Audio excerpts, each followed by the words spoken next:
And we are live. Thank God it is Friday. I want to thank everyone for tuning in and those who will tune in later during the repeat.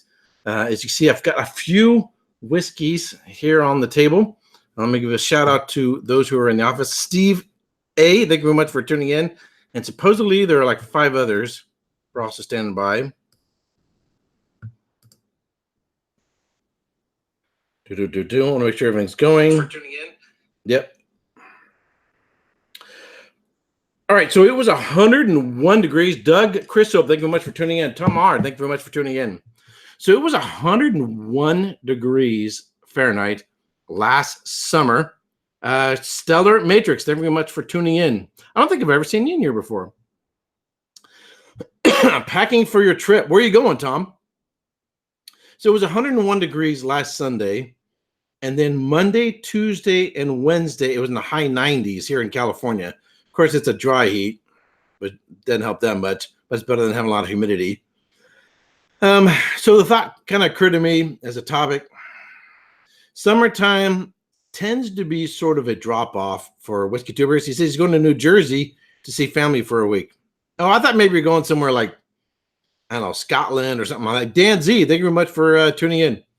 So summertime, late days, excuse me, long days. I'm gonna drink some water. Sun goes down 8:30. People are not hovering around the computer to watch live streams or watching as many videos.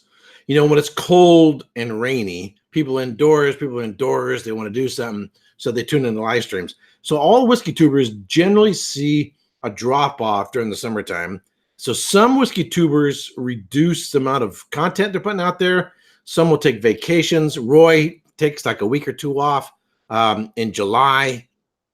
In fact, I think he's taking a vacation right after my trip. Amy, thank you very much for tuning in.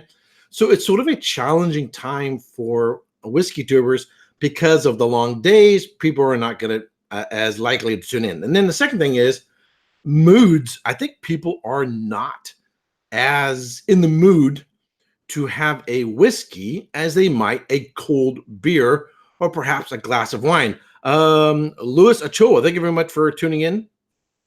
And Andrew Spurrell, thank you very much for tuning in. And Mose Chun, thank you very much for tuning in. So people tend to drift up. And so if they are having a spirits, I think the tendency is to go towards cocktails because you can have them on ice. It's something colder, a little bit more refreshing. Dan Z says he always tries to tune in, but he has to spend time with the family. So thank you very much for tuning in. I appreciate it. So my mind was kind of thinking of, California, we're hitting 100 degrees Fahrenheit, but in Scotland, let me see what the weather is like on Islay. Siri, what is the weather on Islay, Scotland? Here's the forecast for Islay, Scotland for today. It's 51 degrees Fahrenheit on Islay. What's the weather like on Glasgow? Okay, here's the weather for Glasgow, Scotland for today. So it's 53 degrees in Glasgow, 51 degrees on Islay. And they're getting a lot more rain this time of year than it was when I was there, because I was there in June last year. So they're getting more rain, a lot colder. So summertime in Scotland, it still feels very much as whiskey drinking weather. Tamar, Donner Pass Whiskey, thank you very much for tuning in. Was out on Lake Comanche Monday and Tuesday. Hottest days this year was putting ice in the Scotch. And that's something actually I want to discuss as we get into this. Andrew says, I'm more tempted to put ice in my whiskey when it's running. Absolutely. And Ron, and it's Gurgly. Thank you very much for tuning in. From Regina, Saskatchewan. Oh, Canadian. Thank you very much for tuning in. Cool. So it's a challenge as a whiskey tuber. People got John Swan. Thank you very much for tuning in. Are people or whiskey tubers going to maybe not produce as much? Are they going to do something alternative? They're going to come up with another idea. Do we, as whiskey enthusiasts, change our patterns and our habits? And this is completely subjective. This is not a matter of right and wrong. This is a matter of just what you feel like doing. So right now, it's not so bad. What, Siri, what's the weather? Looks like nice weather coming up today. It's 16 to 73 degrees.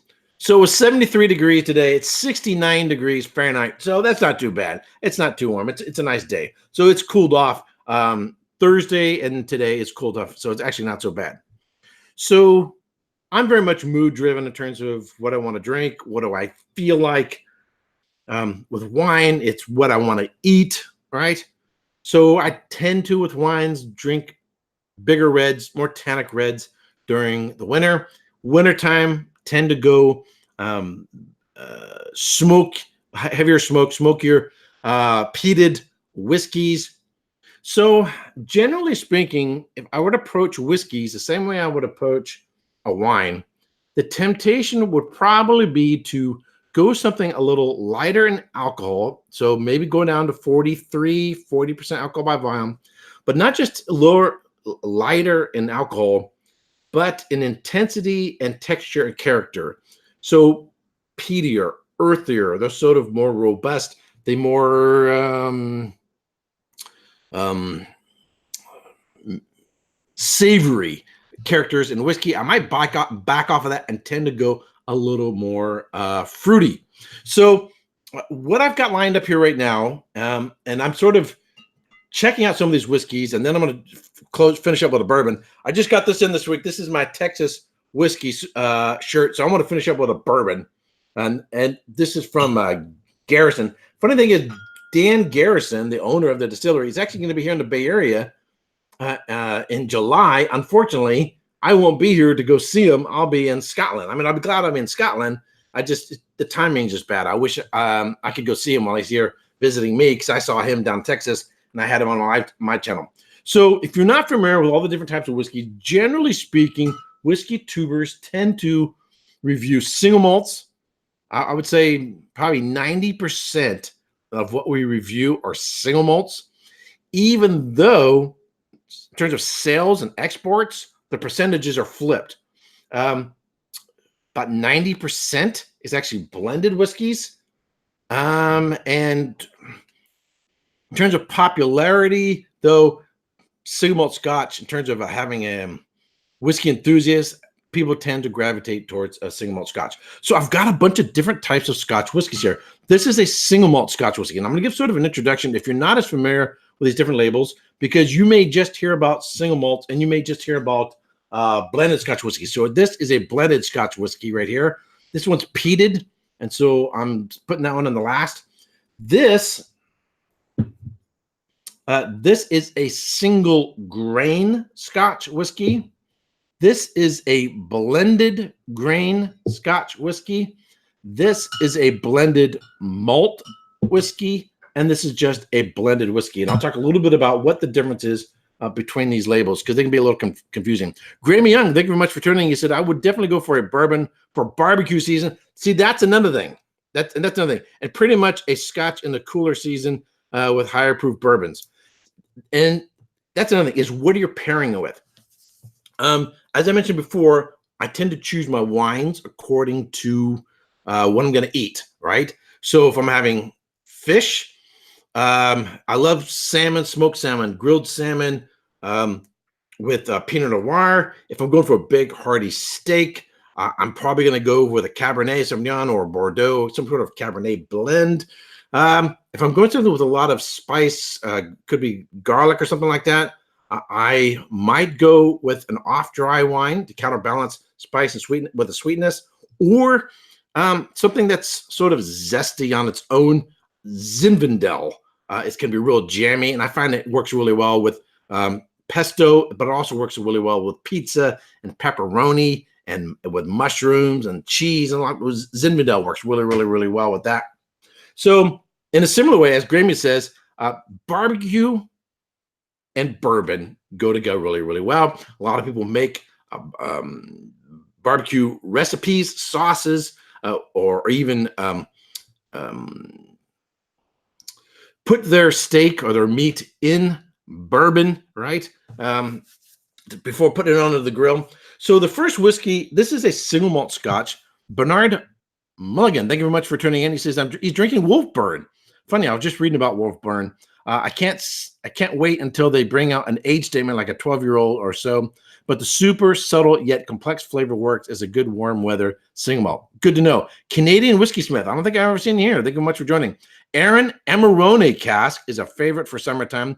Bright and fresh strawberries and rhubarb. That sounds like Amarone. For those who aren't familiar with Amarone, Amarone is a unique Italian wine. It's a sort of fortified wine, but it's made from desiccated grapes. The grapes are allowed to shrivel to intensify sugar and intensify flavor. The grapes that they use are also very, very, very tannic. Anyway, so that sounds really, really, really cool. All right. So I'm going to start off with a single malt Scotch. I'm going to be pouring small amounts. So this is the Auchentoshan single malt Scotch. This is the American Oak. Speaking of cocktails, so last summer when I came back from Scotland, I was drinking a lot of cocktails made with this, particularly the Auchentoshan and ale. I really, really liked. So it's Auchentoshan is an IPA. Use lemon and a honey syrup. Really, really, really, really nice. So I'm going to start with just a little bit of this one. So the other thing, of course, I mean, we should always be drinking water while we're enjoying whiskeys. But summertime with the heat and you go on higher alcohol, you definitely got to, because you can have a hangover really, really bad. So last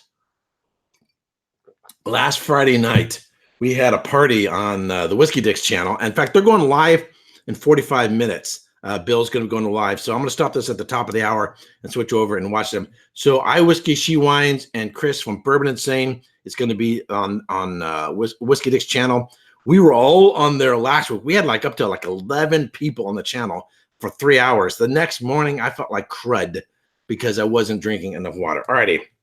So it's not real expensive. The Auchentoshan American Oak, probably $35 to $40. Readily available. It's a lowland single malt. So during my next trip to Scotland, I'm going to be focusing a little bit more on the lowland distilleries. Bladnoch is supposed to be opening their tasting room right about the time that I'm finishing up my trip. So before I head back home, I'm hopefully going to drop in there. So you don't have a whole lot of lowland distilleries at the moment. You have Glenkinchie. You have Ardendale, which I'll be visiting while I'm over there. And then Auchentoshan is probably the most well-known. And it's just sort of on the outskirts of Glasgow. So from the center of Glasgow, you just head west for about 15 to 20 minutes, and you went into Auchentoshan. Steve A says, I just felt fine the next morning, but I was slugging down with a pint of water each hour, along with copious amounts of whiskey. The next day? Anyway, all right. So really nice. Hey, the whiskey friend, Alan, thank you very much for tuning in. So really nice citrus. Orange, lemon, a lot of honey notes. So this is a really nice light whiskey, intensely flavored, not overly complex. I get some nice vanilla notes, a little bit of oak. Oh, during the stream. Oh, okay. So Steve A says he was drinking a lot of water along with the whiskey. I think that made a lot more sense. So this is one that I would, if you wanted to go whiskey for the summer, something which either goes great in a cocktail, like a Auchentoshan and ale, or on a little bit with a little bit of ice, or just even neat, or even in a chilled glass. This is nice, light and fruity, and not too expensive. I highly recommend it.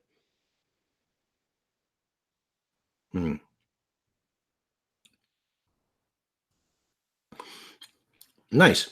So one of the confusing things about the labels, we hear single malt or a blended whiskey. And what's confusing is in the process of making whiskeys, this, in terms of how it's made, this whiskey is blended, but it's a single malt. The casks are blended to produce this profile. Now, this is a non-age statement. People get their panties in a wad over non-age statements, but they're blending casks to make this particular profile. Auchentoshan ale, I would say, excuse me, Auchentoshan, I think they're gearing themselves a little bit towards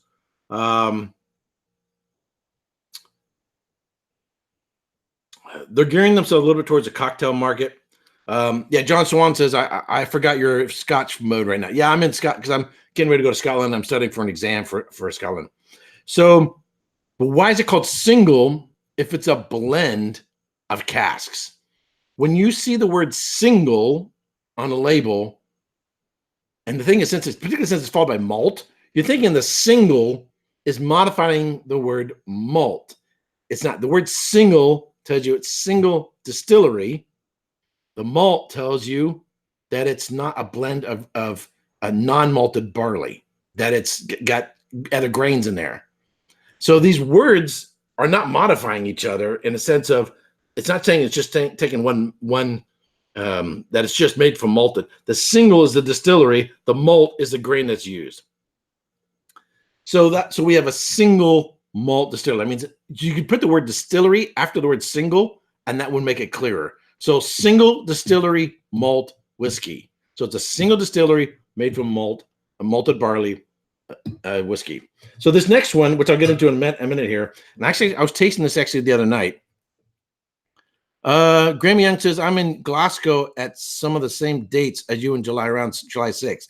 So I haven't confirmed plans for July 6th. I'm landing in Glasgow. Other than I go to Ardendale, I might just do a meetup at a bar at the Pot Still. Might just do a meetup at a bar. I haven't got anything confirmed, but I definitely would like to meet up with you.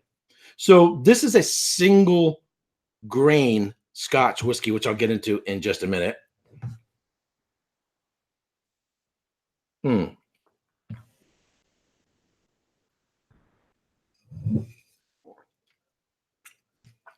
It's only 40% alcohol by volume. It's sweet. Honey, orange, lemon, that malty character is there. Vanilla. It almost reminds me of an orange popsicle in which you get the vanilla in the core of it and some woodiness. It's not super complex. It doesn't have a lot of development. It's just a simple whiskey in which you're not intending to get all heady about it and spend a lot of time thinking about it. But it's a decent whiskey, and I think enjoyable if you were to cool it down. All right, so that's the Auchentoshan ale. Our next one is the Strathcombe single grain whiskey, aged 12 years. Of course, the date means the minimum age of what's in there is 12 years. It could have something older. So single means it's from one distillery. Grain means it's not malt. There's no malted barley in here. So this is a grain whiskey rather than a malted barley. Typically, this, even though it's not going to stay on the bottle, typically grain whiskeys are going to be made with a patent still, also known as a column still, also known as a coffee still, named after Andreas Coffey, originally invented, or which before that was Robert Stein, which came up with the basic idea for it, and then Andreas Coffey perfected the column still. So it's made in a faster speed, rather than batch to batch to batch. It can go continuously through a cycle, through a column still, a rectification, rather than doing multiple batches or going from a pot still, say a wash still, to a spirit still, and then making your cuts in that way. Fabian Miller, thank you much for tuning in. Hello, everyone, here in Spring, Texas. Oh, thank you very much for tuning in. Having a dram of Kalila, 12-year-old. Whiskey friend. Gotta go. My connection is poor, my friend. We'll catch the replay. Good job, fella. Thank you very much for Alan for tuning in. If you guys don't know Alan, the whiskey friend, you want to check out his channel. Really, he's only been going for, I don't know, maybe 5-6 months or something. And he's really, really, really improved. And a knowledgeable guy. He's not new to whiskey. He's just new to being a whiskey tuber. Really putting out some great stuff. Graham Young says the 3-wood Auchentoshan is quite a decent non-age statement dram. Pairs up well to heavier flavors like grilled meat. Nice to know. It wouldn't occur to me to try this with grilled meat. I would think more of a grilled chicken, particularly one with some spice on it. Same way what I might use like a Riesling or something like that, or Asian food like an orange chicken Asian food. I would think it would have more of that kind of a play. So nobody, I've never ever seen a whiskey tuber do a review of a single grain Scotch whiskey. I could be wrong. There could be someone out there who's done them. I mean, does Ralphie ever even do them? These are not popular whiskeys. This cost about $21. If you go to a whiskey shop, you're going to see a ton of single malts, a ton of blended whiskeys. You're going to see maybe 1 or 2 single grains, if that. So the selection isn't huge. Probably because most grain whiskey isn't bottled on its own. It isn't super popular. And so it's going to tend to go into blended whiskeys. And that's the reason why. But if you're a student of whiskey, as I am, you should probably become familiar with it. So you understand one of the components that's going to go into a blended whiskey. I've already had a little bit, so this isn't a neck pour. I already poured a little bit, actually last weekend. And you notice it's got a screw cap. These are not super complex whiskeys, rather simple, but I think they can be enjoyable on their own. Bernard Mulligan says he's been drinking single malt mostly for the past year, drinking a little bourbon in between. Finally tried a blend not too long ago. Kind of reminded me of bourbon, maybe because of the corn. It would depend on what they put in there. Or sometimes you can pick up bourbon notes if it's been aged exclusively in bourbon casks. If the bourbon cask was still kind of fresh, or it's a first fill. I've had Scotch whiskeys that really extracted some of those bourbon notes out of the barrel. And so I was getting bourbon notes, not because it was made with corn, but because it was extracting bourbon flavors out of the barrel.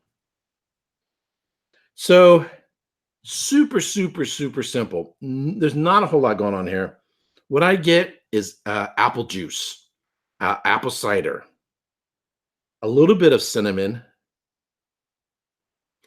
But this reminds me of the apple juice that you put that come in the little cardboard boxes that you put in your kids' lunch boxes. I can smell the graininess of it. So it smells like grain. It smells like oats. It smells like has a slight dusty, grainy character to it. Color-wise, fairly light, kind of golden in color. So the main thing you want to get familiar with this is if you're blind tasting whiskeys, is if you can pick out the grain component in a blended whiskeys, then particularly the most common, you think of, Johnny Walker Black, or I have a blended whiskey. We're going to do a blended grain whiskey next. So this is from Compass Box. So this is sort of a higher end version of this, except for it's coming from multiple distilleries.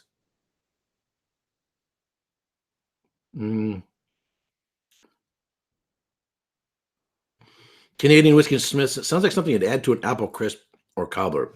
The other thing is a texture.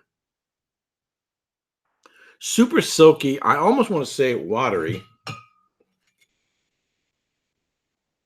This is, again, 40% alcohol by volume. This is not going to thrill anyone.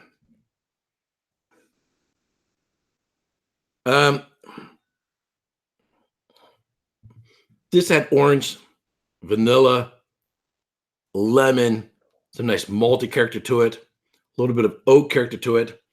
This is super light, super simple. Basically some apple, some cinnamon, but then the flavors aren't super intense.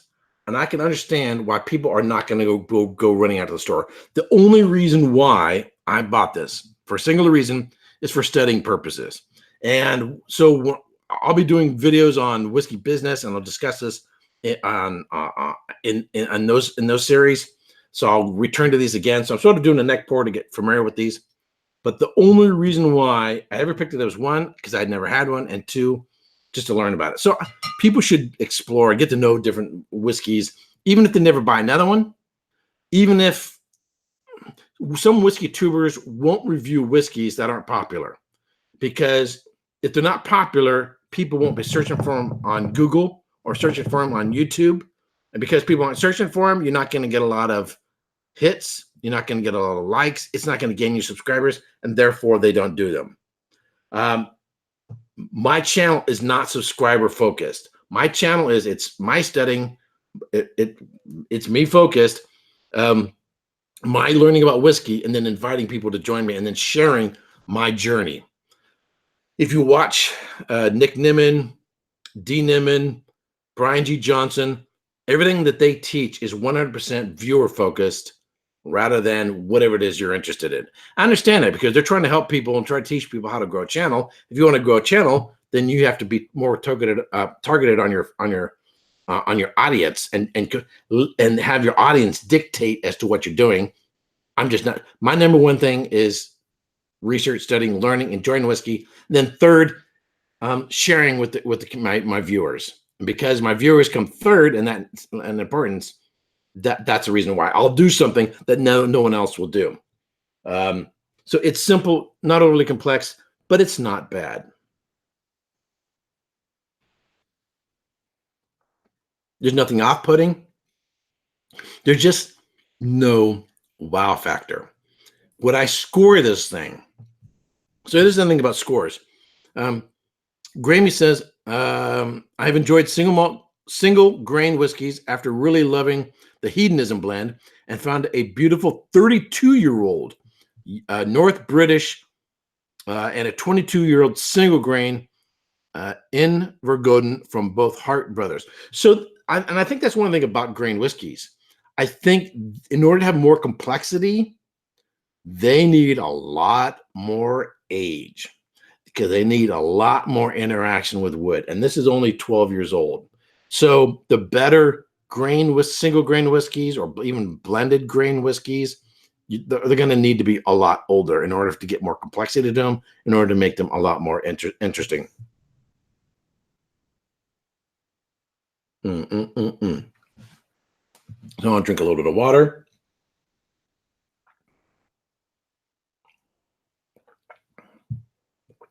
Now, if you wanted a whiskey, you wanted something light, something not too heavy.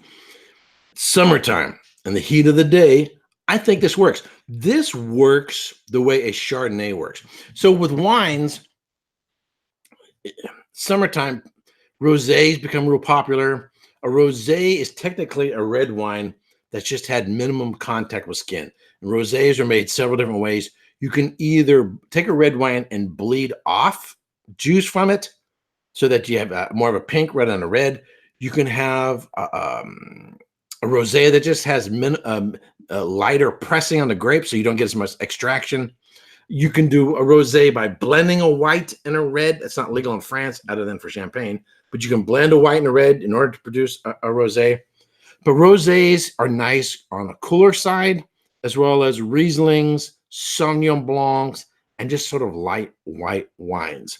And so I think this whiskey and this Auchentoshan and the Lowland single malt plays that sort of same profile in flavors and character, in terms of boldness and flavor, to play very similar to the way you might enjoy a Chardonnay or a Viognier, some sort of white wine. Alrighty.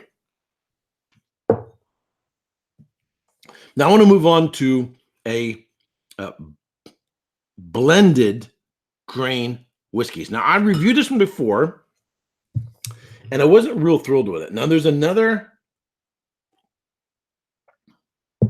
tier up of hedonism, and I'm trying to remember how much I paid for this. I think it was over $100, and the fact that it was over $100 was one of the issues that it sort of put me off. But I also wasn't real familiar with grain whiskeys. So, I had the extravaganza, I had the spice tree, and I had sort of these high expectations of sort of what I was expecting based on those. And this was so different from that I kind of wasn't real thrilled with it. Grab another glass from here. So this should, generally speaking, have a similar character to this one, except for it should be a better grain whiskey because, well, not just because the producer, John Glazer, being a fantastic blender, but to be able to choose better casks from a multitude of distilleries and to be able to blend in order to get the profile that he wants. If someone wants to go look up for, hey, Bourbon Professor, thank you very much for tuning in. William Devilar, thank you very much for tuning in. And Jimmy Jazz, thank you much for tuning in. So this is at 43% alcohol by volume, a little bit higher than the last two whiskeys we had. And I think having a single grain whiskey, an inexpensive one, I think this was $21, and then going up to this one would give me a great appreciation of it as well. Amy says, I will catch up in the morning. I have to go. Good night, good evening, morning. Remember to show Erik appreciation. Thank you very much, Amy. I greatly appreciate it. Wow. Okay. See, before when I had hedonism, I should have tried a single grain or less expensive grain whiskey.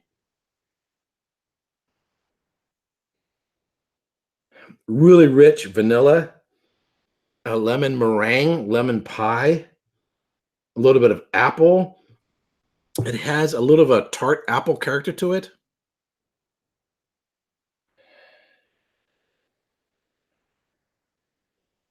Almost like a Granny Smith apple. Cinnamon, vanilla, lighter caramels. Jimmy Jazz says, loves hedonism, so different, about $100. That's what I figured it is, about $100, depending on what state you're in.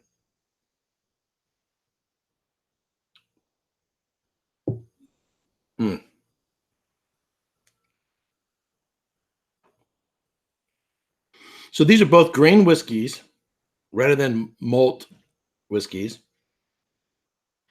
The texture is the same. The texture is exactly the same. It's sort of a glossy, oily character to it, which will sort of remind you of your standard Irish whiskeys, right? Irish whiskeys, because they're also not malted, tend to have this oily, silky character to it. Generally speaking, of course, they do single malts and they're as well. But like Jameson, you can get that sort of oily, glossy, velvety character to it, where it just sort of glides across your palate. So this has the texture of an Irish whiskey, but it doesn't have any malt character to it. So if you're going blind, the texture reminds you of Irish, but the flavors, there's no malt character to it. Versus, if I were to think, go back to the Auchentoshan and an ale, there's a maltiness that sort of is in the background to it. Now, some people don't like the malt character of malt whiskey. Scott over My Bourbon Journey, he doesn't like the malt character. He's a bourbon guy. So if Scott wanted to try some scotches, he might actually like this because it doesn't have that malty character to it. Grammy says hedonism's about $120 Canadian. Light, appley, fruit nose, and the finish is short. Yeah, it does have both of these. I would say you're right. It's probably kind of a little short on the finish.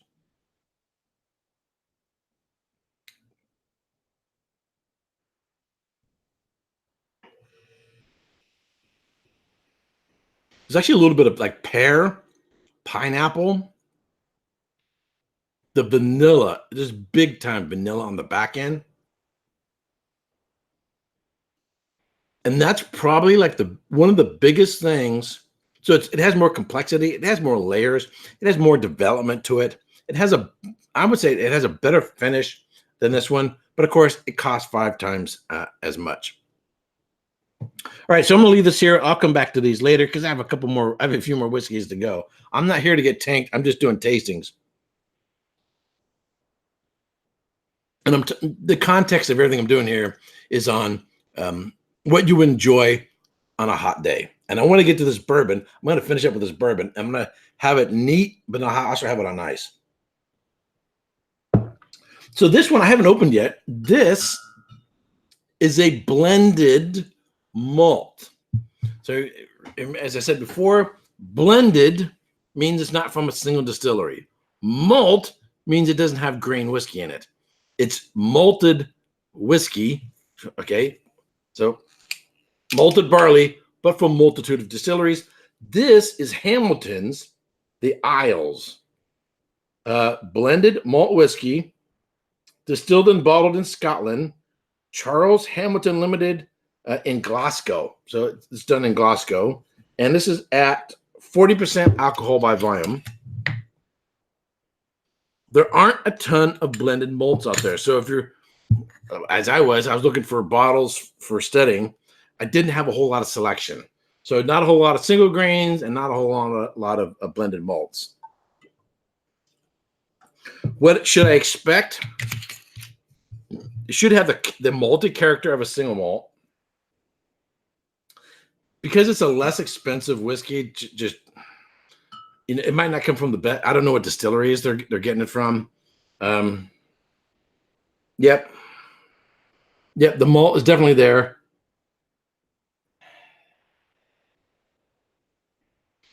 I get like stone fruits, peach, apricot, vanilla. The maltiness is definitely there. Another way to train your nose for detecting malt is to do side-by-side comparisons between grain whiskeys and malt whiskeys. So when the main difference on this particular character is really standing out, you go, okay, there's this particular character that I'm finding in this, and I'm finding in this. This is that, or this and this have in common is that malt character to it. So you begin to recognize the malt character to it. There's an oily, glossy, silky character that these two have in common because they're grain whiskeys. This being a single grain, this being a blended grain, this being a single malt, this being a blended malt. There's that malted character to it that they both have in common. Donner Pass, which says Naked Grouse and Johnny Walker are good blended malts. So the last one I have here is the Naked Grouse, and this is a peated one, a smoky one. Kind of hard, difficult to find, actually. Later on, I want to do a side-by-side comparison between Famous Grouse peated whiskey with probably the Johnny Walker Double Black. I'll do a side-by-side, but that'll be much later. But I want to do a side-by-side comparison. I'll do a whole review comparing these two. The only thing is the Famous Grouse Black or smoked black is a lot more difficult to find than any Johnny Walker Black. All right, so apricot, peach, baked apple, definite maltiness, cinnamon, a little bit of vanilla. There's some nice floral notes. There's a little bit of orange, lemon. Actually, it has some nice complexity to it, actually. There's actually, this sounds strange, there's actually sort of a grapiness to it, almost like a wine. All right, on the palate.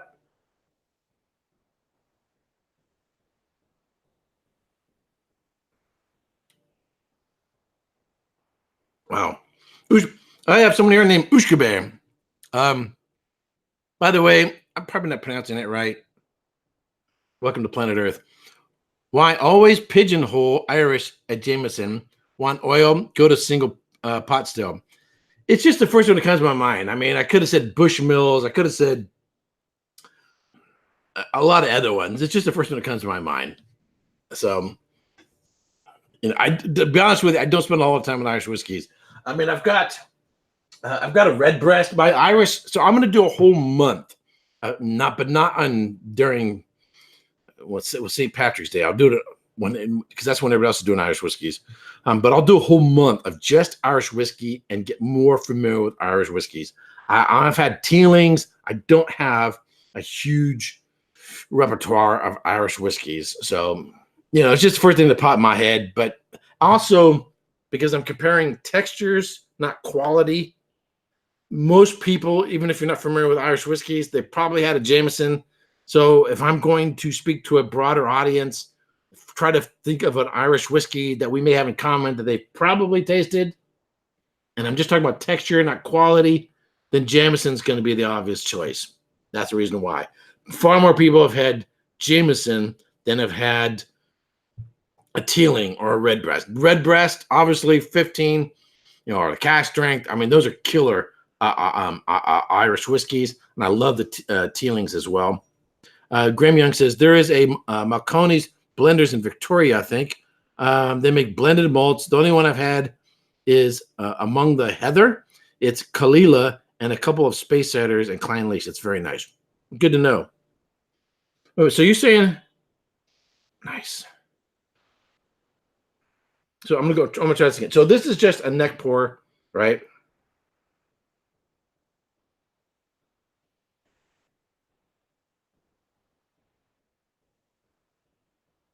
That is really interesting. It is super malty. But on the palate, the nose is confirmed. Orange, apricot, peach, pear. A lot of stone fruit characteristics to it. Texturally, it's silky, but not that oily, glossy character as the grain whiskeys. Yes, Ushkabe says, whatever. You're invited to Maine if you want to do Irish tasting. Maine, if I'm going to go that far, I'm in California. If I'm going to go that far, I might as well just keep on going and go straight to Ireland. Funny, Scott and Bart, Scotch Test Dummies, they were just in Ireland. And right now, this week, Daniel Whittington and Rex are over in Ireland. I'm looking forward to. I don't know if you guys haven't seen Scotch Test Dummies videos that they did from Ireland. Definitely check them out. Really, really, really, really cool stuff. And I'm really looking forward to see what Daniel and Rex come back with as well. Jimmy Jazz says, Famous Grouse, Smoky Black, Total Wine, $41 for 1.75. That's a big bottle. Yeah, I think I paid under $30 for a 750. Lucian says he has a better collection than what of Irish whiskeys than what they have in Ireland. Yes, but I'm sure they have prettier Irish women.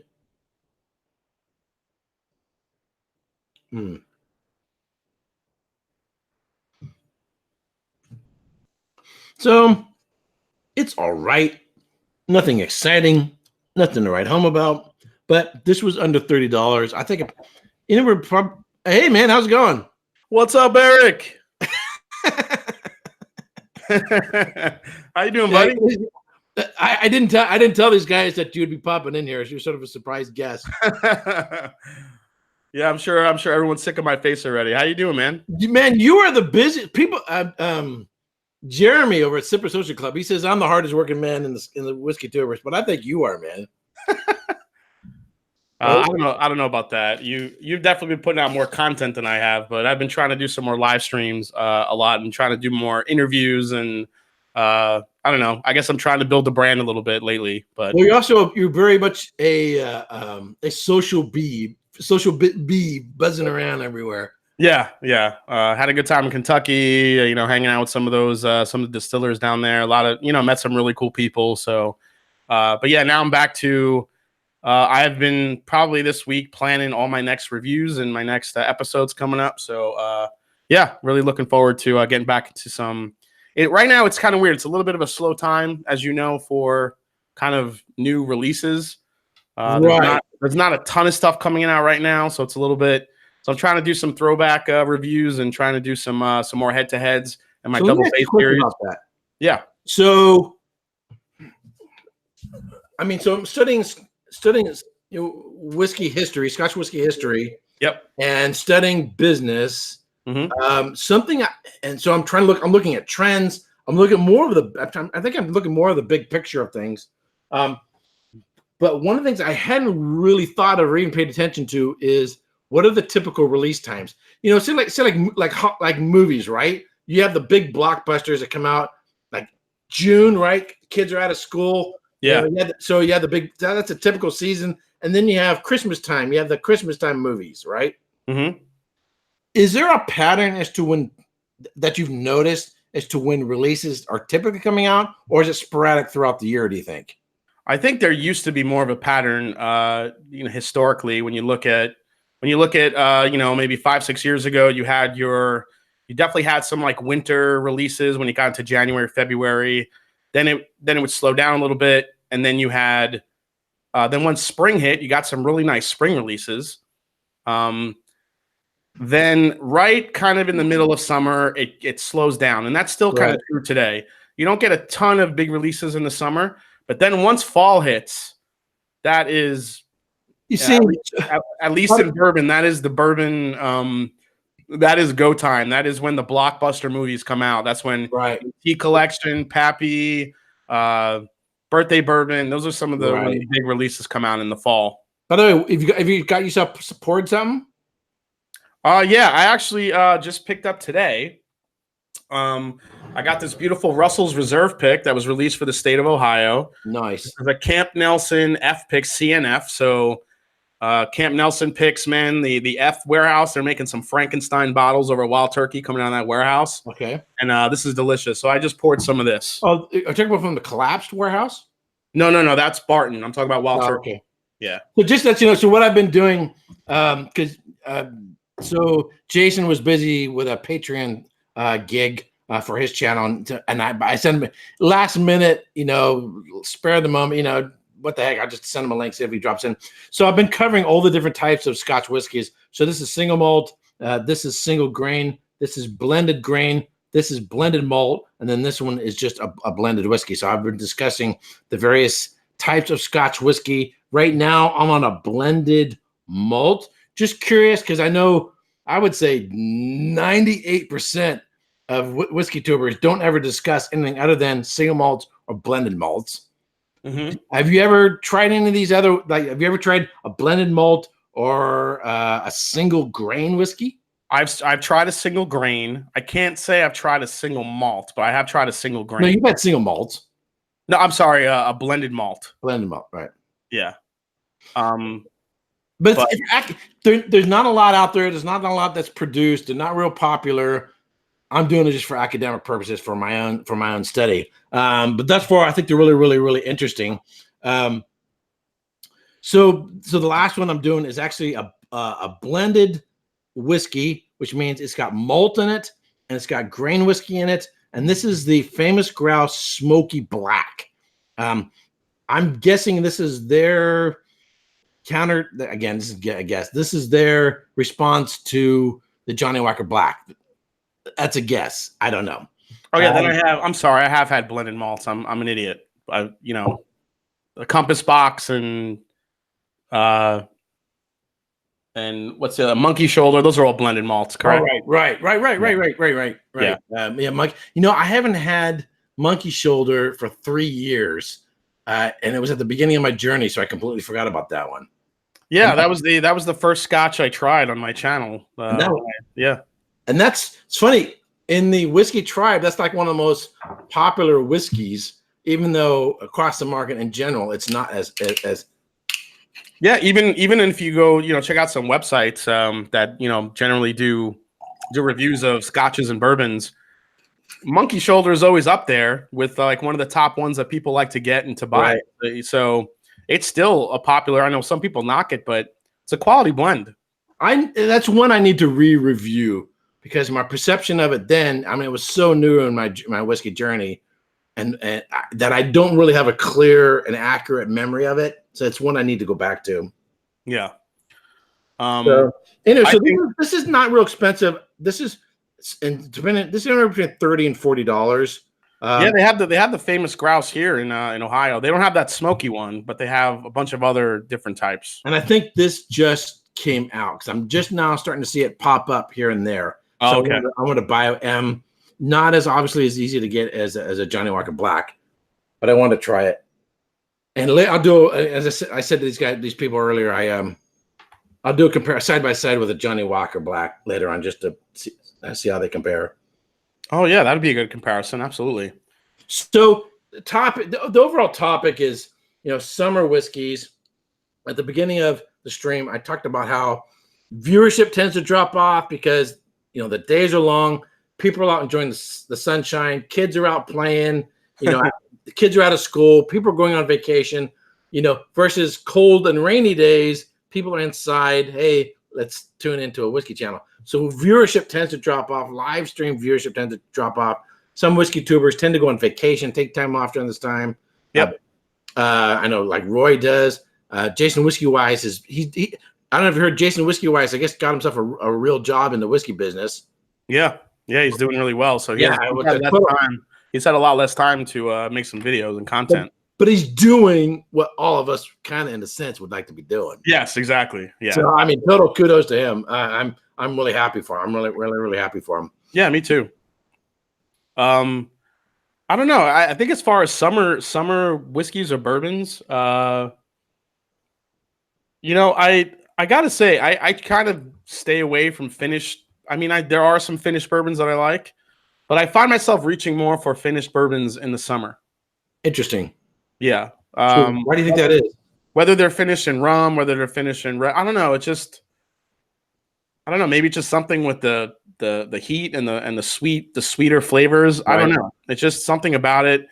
When it's like wintertime, fall, I generally do not reach for finished bourbons, but I kind of reach for them a little bit more when summer comes around. So some people, summertime, they want to drink something colder. So they're not drinking whiskeys. They're going to beer. Or in my case, they might go to wine, go to cooler Rieslings or Chardonnay or Viognier, these white wines, on the cooler side. So do you think your enjoyment or consumption of whiskey changes at all during the summertime on the hotter days or what? I think so. I think because of the, generally I like a higher proof whiskey, like a lot of us do. So kind of drinking that in the summer might kind of heat you up a little bit too much, might warm you up, especially if it's really hot.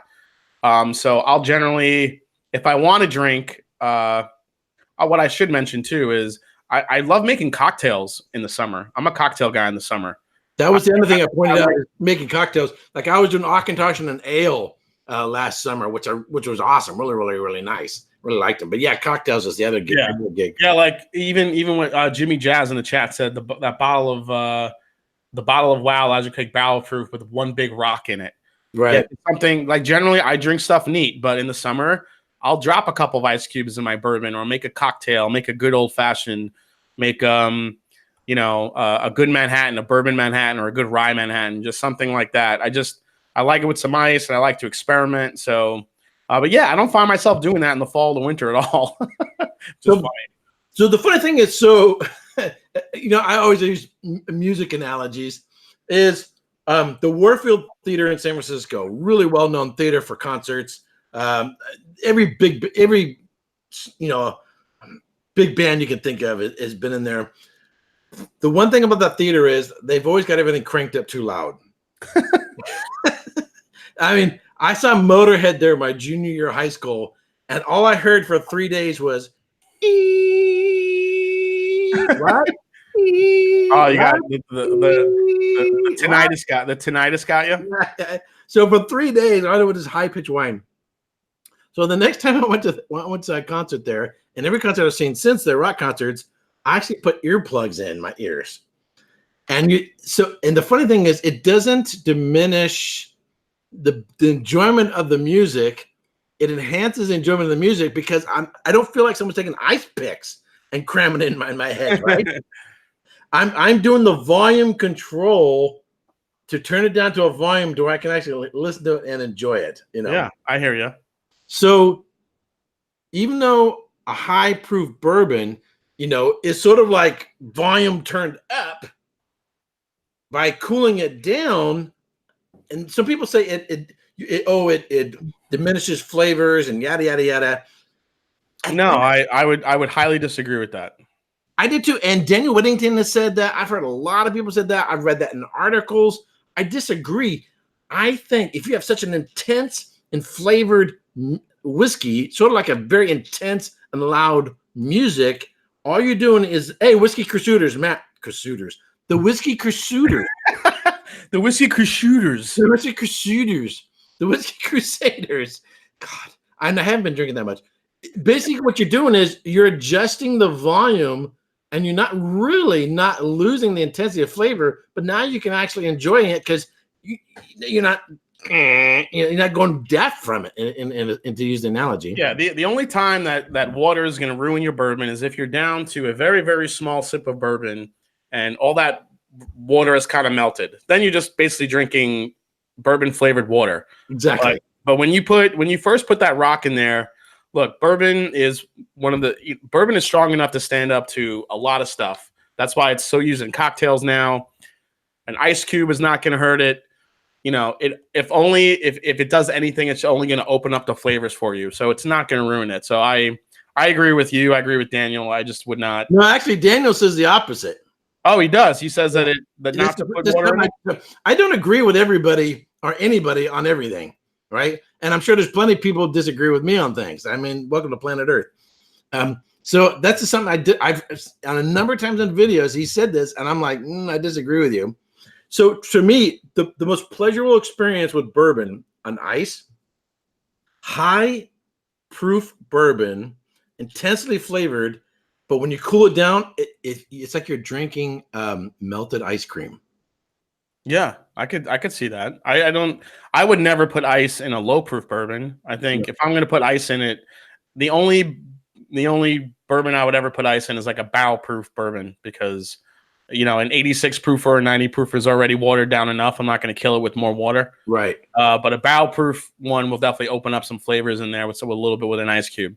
And it's like it's like melted ice cream, melted vanilla ice cream with caramel swirl.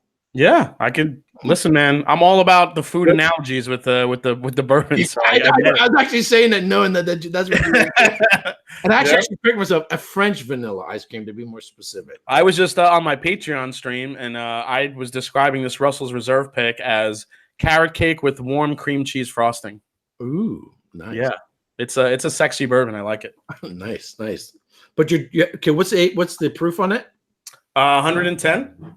Okay. 110 proof. It's almost barrel proof. Almost barrel proof for Russell's because they have a little bit of a lower entry proof now, so it's almost barrel proof. So it's really good stuff.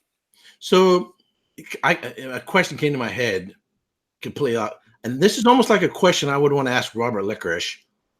So barrel proof means out of the barrel you're not watering it down, but there are some who proof down in the barrel. Yeah. So that when it comes out of the cask, it's at the ABV or the proof that they want.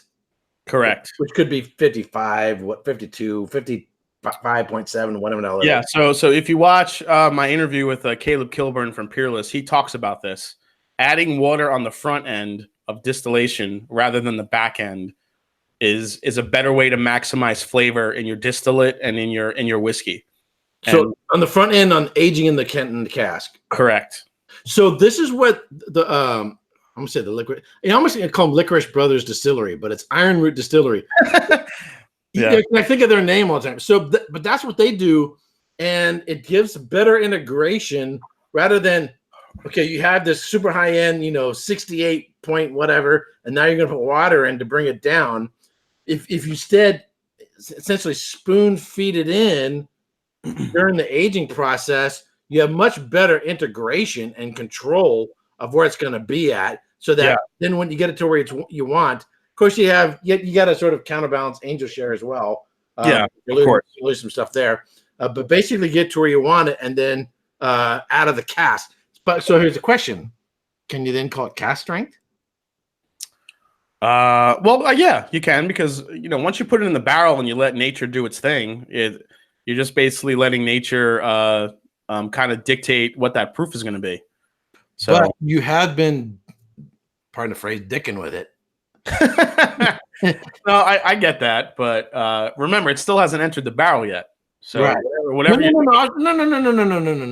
No. No, they proof it down. I'm talking about proofing it down in barrel. Oh, in the barrel. Yeah. So you have a cask, right? And I think they proof it down during the aging process in the barrel. That makes sense? Yeah. So at that time, I mean, I guess you could still call it barrel proof because you haven't taken it out of the barrel yet. Well, yeah, they haven't taken it out, and whatever your entry proof is going to be, it's if you dictate, okay, my entry proof is going to be 115 proof. If you're proofing it down just slightly for that entry proof to go into 115, and you're just leaving it at 115 in the barrel and see what happens, yeah, it's barrel proof. But I think if I recall, again, I've had a few. It's Friday. It's been a long week. I'm 52 years old. I have to give all these sort of excuses for having brain farts. But I think Garrison Brothers, they proof down and then put it in the cask from there, if I recall correctly. And Eric Gilbert says proofing down helps wood interaction. Right. Yeah. Yeah. Exactly. Right. And that's a trend that I am seeing with some of the more high quality distilleries that I've talked to. So I have one right here. So Wilderness Trail, they're doing every single thing, just like Peerless, just like New Riff. They're doing every single thing that you could think of to make a process to produce a bourbon more expensive, but you're getting fuller flavor out of it. Okay. They're doing it. And that's including watering, adding your water on the front end, doing a lower entry proof, doing a sweet mash, barrel proof. Sweet mash? What do you mean? They're doing a sweet mash as opposed to a sour mash. Oh, gotcha. Okay. So sour mash is sort of like the way you make sourdough bread. Correct. You're taking a little bit of that starter, right? You're adding it to the next batch so it's more consistent. So what's a sweet mash then? So with a sweet mash, what they do is once they do their full run of bourbon, they clean out everything. They clean out all the different pipes, everything, and they start with a fresh batch of yeast. Okay, so it's the opposite of a sour mash then. Okay, gotcha. Yeah, so it's different than a sour mash. A sweet mash, you're starting each run, each batch from however many gallons that you're producing. You're starting every single run with a fresh new batch of yeast. So who's doing this again? Wilderness Trail's doing it. Peerless does it. I think New Riff actually does a sour mash. I can't remember offhand. So what's the character? So if you've tasted these, because you're much more of a bourbon man than I am. What would you say is the chief character different it makes in the bourbon? For me, I know this is going to sound weird, but it's like cleaner flavors. No, I understand that. Yeah, Wilderness Trail, you could just tell. It's as if the Japanese are making a bourbon. Yeah, yeah. It's like the flavors just come out. They're just a little bit more sharper. They don't get kind of, I understand the sour mash process. You want to make something that's a little bit more consistent, and I get that, especially for the older bourbon distilleries that are looking to make something more of a consistent product. You want to use that sour mash, but the sweet mash I think allows you also to start from scratch, and you get some really clean flavors. You get those vanillas, those caramels. You get those deep, rich brown sugars, and they're just really kind of easy to pick up. And that's what I found in Wilderness Trail and Peerless. Okay. So I just want to make a couple comments about the grouse because I tasted it. So it's not as smoky as a Johnny Walker Black, but it's just a minuscule there. It does seem to have a very distinct presence of the grain whiskey. I would say the grain is more prominent than a Johnny Walker Black, particularly after tasting these two grain whiskeys. You definitely you tend to notice it. It's good. It's a completely different ballpark than Johnny Walker Black. Right now, if I had a choice between this and Johnny Walker Black, even though Johnny Walker Black is cheaper and more ubiquitous, I actually like the Johnny Walker Black more, but this is just a neck pour, and I'll do a more thorough review later. But I wanted to comment on that before I move on to a bourbon. Anyway, there you go. So in terms of being a whiskey tuber, now as whiskey tubers, there are things that we think about, care about, that the viewers don't so much. So in about less than 3 weeks, I'll be off to Scotland. My videos on Scotch whiskey history will be playing. My videos on Scotch Whiskey Business will be playing. By the time my videos on Scotch Whiskey Business finish, we'll be in the middle of August. So I have a lot of that container there. Matt asked me if I've had the regular naked grouse. No, I've not had it. Anyway, so content-wise, and through the middle of the summer, I'm not really thinking about it. I'm not concerned about it. But I've been contemplating it's taking like a whole month off in August, maybe even going into September, maybe even leading up to the time in which we head down to Austin, Texas in October. Just because I need a break. It'll give me time to do research. It'll give me time to work on skills. But as a tuber, I'm concerned about losing an audience, losing the momentum I've got, and gaining viewership. So I'm kind of weighing these two different issues. What are your thoughts on that? I know this shit they don't care about. What do you think? Yeah, it's definitely a balance. This is my busy time right now for work. So after mid-July, it slows down a lot. So for what I do, it gets really busy leading up to middle July. There's a big event that happens that I'm a big part of, and then after that, it slows down. But yeah, it's really about kind of. I understand about taking a vacation, but also at the same time, what some people don't realize is that when you want to kind of keep an audience and keep your viewership, you really do have to keep content up. I mean, right. It's okay to go ghost for maybe a month if you have to, but kind of beyond that, you'll start. And then I think about, you have Patreon supporters and that are, they're supporting you. You don't want to let them down. So you just have to find the right balance, what's for you. And right. I think that's really how you have to work it. There's a time where you need to take some time off, and there's a time where you just have to keep putting out content no matter what it is. But it's also good to get away, get a fresh perspective, new ideas come. You talk to different people that you meet that maybe know your channel, and you might get some ideas from them. It's always good to interact with different people and try to get some new ideas to take back to your channel. And I'm thinking if you take a break, because burnout is always an issue. If you take a break, you might come back feeling fresher, more enthusiastic, and then put out even better content as well. Yeah, definitely. But what were you're gonna drink that Garrison Brothers bourbon? Yeah. So hey, I'm wearing a Texas Whiskey Trail shirt. I gotta do a Texas bourbon. So this is what I've already reviewed. This is a single barrel Garrison Brothers single barrel. So I reviewed 3 different Garrison Brothers. I like they do Estacado, which is aged in a Texas port wine from a Texas winery, and then this is the 2016. This is sort of, although more different bottles are out right now, this shows a little bit of youth in it, particularly up front. So I like this one better. This also has some, but this one has some distribution. So my favorite was the Estacado, but it also costs twice as much. It's really, really, really expensive. Oh yeah. So, anyway, I'm gonna actually put this one on ice. Keep the troops entertained as I go get some ice. Sure. So let's see. In the chat we have, let's see what you guys are saying. He likes the smoky black. I have to find that one. Graham Young says, hey, you need your time off too, not to bring the freshness back to content. It's not weakness. The viewers will remain. Yeah, I would think so too, Graham.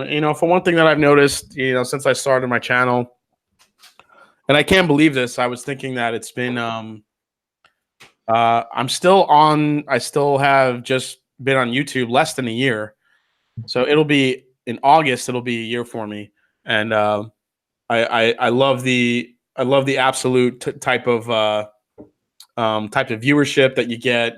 And you could see all that trend. You could see that kind of transplant from every single different YouTube channel. All this, a lot of you guys kind of jump around no matter who it is. And it's an awesome support system. It really kind of makes you want to keep going. So you've been doing this less than a year? Yeah. And you're like around 3,600? I just passed 3,700. Okay. I know I was in the ball. I don't keep track of everybody, and on that close. But like that's incredible. So I've been doing this for the whiskey thing for 3 years, but in terms of really paying attention to the environment of YouTube and how that works and learning more of that side, that's probably only been about no, wait a minute. No, I take that back. Because I had a combined channel. So actually my Whiskey Tube channel started September last year. So mine's under a year old. Okay, I redoing my math. So I've been doing whiskey videos for 3 years, but I didn't start doing a Whiskey Tube channel until September. I think it was September 1st or September 2nd. Yeah. So in less than a year, I've gotten 25 plus. That's not bad. That's pretty good. No, and I've noticed in the last maybe 3 or 4 months, you've had tremendous growth. With some help from my fellow whiskey tubers. But I've also been busting my ass too. Well, yeah, your history of Scotch series has been awesome. I'm actually thinking of not doing something like that, but I definitely want to do a more geeky side of bourbon type video series where I want to get into what is bottled in bond, kind of a beginner's guide to bourbon, and also a sensory video. I want to do ways that I learned how to kind of help your sensory levels and help your nose and your tastings. How I learned, I want to kind of put that on video and let people try that out if that would work for them.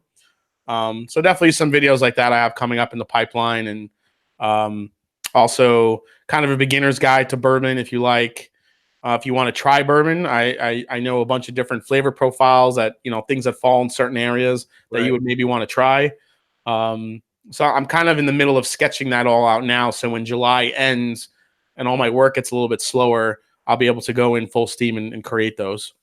So, I lost my train of thought. We used to tie a ring around our belt because that was a style in those days. What's that? Nothing. I'm just rambling like an old man, like Grandpa Simpson. So, when I was thinking about doing this history thing, I thought, man, my channel's just gonna dive because it's super nerdy, super geeky. It's the videos that get the hits are the top 5 or the top 10 of this. Yeah, exactly. Yep. Or the how-to videos. Because people are Googling, what are the top 5 this? What are the top 10 this? Or how to do this. Those are the ones that, so because just out of searches, what is what people are looking for. So doing something on history, people generally, they just want to know, where can I get a good steak? What's the best steak to have? What's the best steak restaurant? People don't want to learn about the cow and the history of the cow and what kind of grain they're eating. You know what I mean?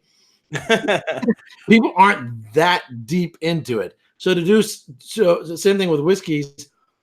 I was really anticipating people sort of tuning out, but I've really been surprised as how many people are really wanting to learn. And I think I have really worked hard as much as I can to go the extra step to make it a little bit more interesting, a little more engaging. So drinking a whiskey while doing the videos, yeah, and making comments about them interspersed, trying to bring in just a little bit of comedy into it, and not going any longer than 15 minutes has been my game plan. Yeah, I think that's smart, especially when you come to because that is something I definitely have thought of when it comes to planning out a kind of more of an educational video. You want to keep it shorter, you want to keep it somewhat entertaining, but at the same time you want to be informative. So it's kind of a hard mix you have to kind of plan out. And I think you really did a good job with keeping them shorter, keeping it informative. You were sipping the whiskey, which is always what you kind of have to do. But yeah, like you said, it's not going to get a million hits, but there is that select group, including the guys that are watching this live stream right now, guys and girls that are interested in that stuff that are going to watch. And I always felt like I don't need 25,000 subscribers as long as I have my core group of viewers that still care what I'm doing and still watch, and I could please them and at least bring them content that they're interested in. Everybody else will kind of follow. Right. So. And for me, because I have an exam coming up, and if this helps me to pass the exam, that alone is accomplished a mission. Yeah. And then I can always go back. So if I can't remember something, I actually will rewatch my videos to refresh my memory on something. So, Yeah. and I've actually had people, not for the whiskey stuff, but for wine stuff, people who are studying for sommelier exams or WSET exams. I've had people contact me and said they were in to take an exam and then they remembered something from one of my videos and that helped them pass exam. And I'm like, that's mission accomplished. Yes, he was. Yeah, see right there. That would be me. That would be like validation enough for me that why I made that video. Yep, absolutely. Which, speaking of wine, I haven't done anything wine related in 5 months, so I'm looking to resume. Why the hell would you do a wine related video when you have all that beautiful Ardbeg behind you? Well, the funny thing is, if I start doing wine videos, where am I going to record them? That's true. Yeah, that's a good I'm doing wine videos with all this whiskey behind me. So actually, because it's National Bourbon Day, I want to pour an iconic bourbon here that is full of history, and I'm gonna pour some Elmer T. Lee right here. Oh, nice. Because Elmer T. Lee, it's actually his 100th birthday. Oh, okay. And they're releasing a special centennial 100th birthday bottle, which is going to be one of those that people want to covet, and it's going to be probably impossible to get. Let me see the side of the bottle real quick. Is it indented? Yeah, it's got slight kind of a groove here. That's so funny. So Cardew, they do theirs like that as well.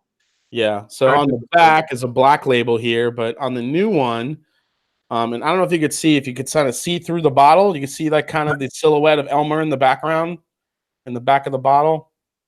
They did a new one for the new bottle coming out with a big 100 in the back for the 100th birthday. Okay. So that's one of those releases you were talking about that's kind of sporadically hitting the market right now. Right. But that one's going to be really hard to get, unfortunately, like most Buffalo Trace stuff is. So this is just really hitting the spot. I dropped the temperature down.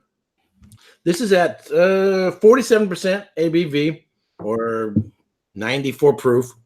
I really like this. I actually like this more, even if it wasn't hot, even if it wasn't a real warm day. I just like the way that it accentuates the vanilla, accentuates. And have you had Garrison Brothers? I can't remember. I actually haven't had that one yet because that is not available near me yet. And when I do see it in the store, it's usually $150, $160. Holy shimolians. Whoa. Yeah, because the one that I usually see is the barrel proof one, and it's really up there in price. Wow.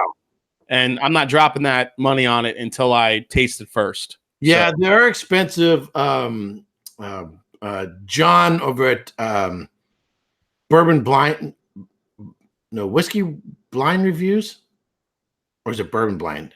Or no, Blind Whiskey Reviews is John. Blind Whiskey Reviews. There's Bourbon Blind, and then, anyway, so John down in LA, he did Blind. He did a Garrison Brothers. He wasn't real thrilled with it, and unfortunately, I think it gave him a negative impression of Texas, because if I mention Texas bourbon, he's like, eh. But some of the earlier bottles, they were a little green. They were too young. And now the more recent releases have spent more time and have more development on them. But this one I really like. And so for summertime, because I'm doing a lot of chatting, so I'm not drinking as much. But right now is where it's at right now. The cinnamon, the caramels, there's this herbal character to it. Butterscotch and vanilla. Right now, it's just really just exactly the way I like it. Oh, yeah. I mean, I am a huge fan of some of the Texas stuff coming out. Now, I did Josh Galladay from Cast Strength. He sent me a blind tasting of a bunch of Balcones stuff. And some of that stuff that I tried was absolutely incredible. My favorite, I know one of your favorite was the Hechareros. Yeah. Oh yeah. That's really good. But my favorite, I think, out of the lot was the French oak. Okay, I don't think I haven't tried that one. I've tried that one. Something with the way that French oak spice works with that Texas funk is so good. Right. I couldn't get enough of it. I'm like, how do I get a bottle of this? And he's like, oh, that was a special release, kind of all gone. And the other one again. So Matt had given me little samples of Andalusia.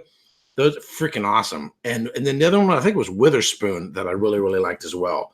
So I'm really looking for, I'm probably gonna do another Texas month as early as January or February 2020, rather than wait until March or whatever it was. And when I did this one, because I'm really eager to get back into it and be able to pick up a lot of bottles in October. And I may go down there on business, probably maybe September, down to Texas and be able to pick up a bunch of bottles. But I'm just really excited to try stuff coming out of Texas.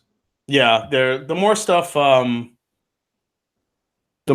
try out of Texas, the more I like it. I still think the most impressive bottles I've had have come out of Balcones and Iron Root. They just, because you have like Texas Funk, but then you have Texas Funk that plays to their strengths of what they're creating. Right. And I think Iron Root and Balcones do that like no other. Andalusia I would throw in there too, but I've only had a taste of one of I've only had the Striker. Right. Which I thought was very good. But I still feel like that even in Andalusia the Texas, that flavor profile was a little bit more pronounced. Whereas in the Balcones and the Iron Root, they're almost using it as a strength to balance out the intense caramels and vanillas and brown sugars that you get in the flavors. So, by the way, that's not funk, that's terroir. Oh, terroir. You fancy son of a bitch. That's provenance. That's terroir. That's its sense of place, which I like. I like it. Burgundy Pinot Noirs have a funk to it. Some of them. There's an earthiness to that, and I like it. I think there's more complexity to it. It just takes. It's there's an earthiness. Obviously peatiness and so forth to Isla whiskeys. Actually, in your chat, Canadian Whiskey Smith brought up the Balcones 100 proof rye. Have you ever tried that? I had a rye at the tasting room. I don't know if it was 100 proof, but that was probably the one I had. So I got a sample of the cast strength. Is it like a green label? Yeah. Okay, I had it. I got a sample of the. So in all the samples he threw that cast strength rye in there, and I'm tasting all these, and I picked this stuff up and I nose it, and it was off. It was out of another planet. I have never smelled anything like it in my life. Right. It was so different. And then when I tasted it, it was like eating a chocolate bar. Ooh. It was so delicious. I couldn't get enough of it, and that was another one that I drank way too fast. It had that Texas. What's the word you used for it? Mouvoir. Terroir. Well, you like a Jack Russell Terrier, the dog. Yeah, it's the same word. It just means earth. A Jack Russell Terriers are dogs that dig into the earth. Yeah, it is. Yeah, and Canadian Whiskey Smith says he got to try it at the distillery. It's very sharp, but the flavor profile and the nose on that is something that I never experienced. It was complete. I'm like, who the hell made this? This is so crazy the way it tasted. It was really, and stuff like that is what kind of gets you excited to try stuff coming out of Texas. So I didn't even know today was Bourbon Month. Yeah, today's National Bourbon Month. Hey, we need more whiskey holidays. Yeah, there's National Bourbon Heritage Month that I think is September. Okay. September is Bourbon Heritage Month, and then there's a National Bourbon Day. So tomorrow, my next installment for my history of Scotch whiskey will be going out tomorrow. I'm trying to think what else I've got going on. I think that's kind of the main thing. I've been kind of pushing. The one thing I would like from my viewers, so I don't say, give me money, or try to hit people up first. And I don't have stuff to sell just because I don't have time to be selling stuff. A third of the cost of wines is marketing and sales. Just to get the name out there. What I would really, really appreciate from people who want to support what I do. So PBS, Public Broadcasting System, the channel, they do something different than commercial television. Stuff which may not even be on television unless it had some sort of public support. So people who believe in what they provide in PBS, the arts, the music, everything else like that, support PBS. What I would like for my viewers to do to support me is not send me money, but rather to promote my channel. It takes 2 minutes if you have a Facebook, if you have Twitter, to just go into a stream. When you see it on your phone, you can go down below and you have a menu that says share. Hit the share button. Then the video will give you then YouTube will give you a choice as to what social networking channel you want to share it on. You can hit Twitter, you can hit Facebook, whatever else. I would greatly appreciate if my viewers, those who want to support what I want to do, they want to see this kind of content. The little more geeky, a little more nerdy, a little more studying, a lot more notes, that unique content. If they want to continue to see that coming, I would greatly appreciate that kind of support, because if I want my channel to grow, I would actually, to grow more and faster, I would actually go away from that kind of content, and I would start doing more top 5 this. I would start doing the bottom shelf bourbons, bottom shelf whiskeys, and I would do more of the mainstream stuff that everybody else does. And if people are doing that, nothing on them, but if people like this type of content and they want to keep me focused on this kind of content, do me a favor and help support my channel by promoting it just on social networking channels. It takes you 2 minutes, go boom, boom, boom, boom, put it out there so that other people become aware of this content. And so it'll grow organically, but people become more aware of the content, and other people can learn from, enjoy this content. And so I depend on the viewership to help get the word out there. And I'm sure everybody here is already subscribed to the Master Drum. If you haven't, I mean, Jason, you're totally like a brother of mine. I love you, man. Yeah, man, absolutely. You were the first guy to kind of. Well, you were the second guy I think that invited me on your channel, so I really appreciate it. Who's the other one? Actually, Swami. Oh, okay, Malton Montreal. Okay. Yeah, Malton Montreal. Yeah, he found me pretty early on and was impressed with my stuff, so he had me on, in the very beginning. But then once I started growing pretty rapidly, you had me on, which was awesome, and yeah, it's been a wild ride. I can't believe I'm still under a year.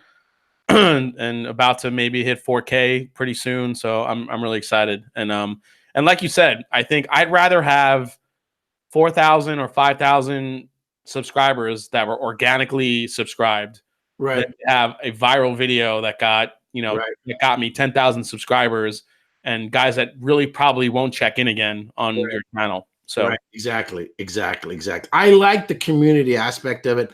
I like that I see these names over and over and over again in the chat. And, and some of these people will make it down to Austin in October. Looking forward to meeting you finally, meeting face to face. Yeah, and I'm there, man. I have my hotel room. I have my flight. I'm heading there, man. It's gonna be awesome. Really looking forward to that. I'm just praying for good weather. So, alrighty. So, we're hitting about an hour and a half. I think gone a little bit longer than I typically do, but had Jason come in here late. I really appreciate you popping in, and hope you have a fantastic weekend. And Jason, any last words? Just if you guys haven't yet, check me out at the Mash and Drum on YouTube. You can find me on Instagram, also the Mash and Drum, and also on Twitter at Mash and D. Got some really cool interviews coming up. If you haven't watched my interview with Caleb Kilburn from Peerless, definitely check it out. If you're talking about Bourbon Geeks, Whiskey Geeks dream, that was a dream interview. He just talks on and on about some of the minutia of distilling and the science that goes into it. It's a brilliant interview.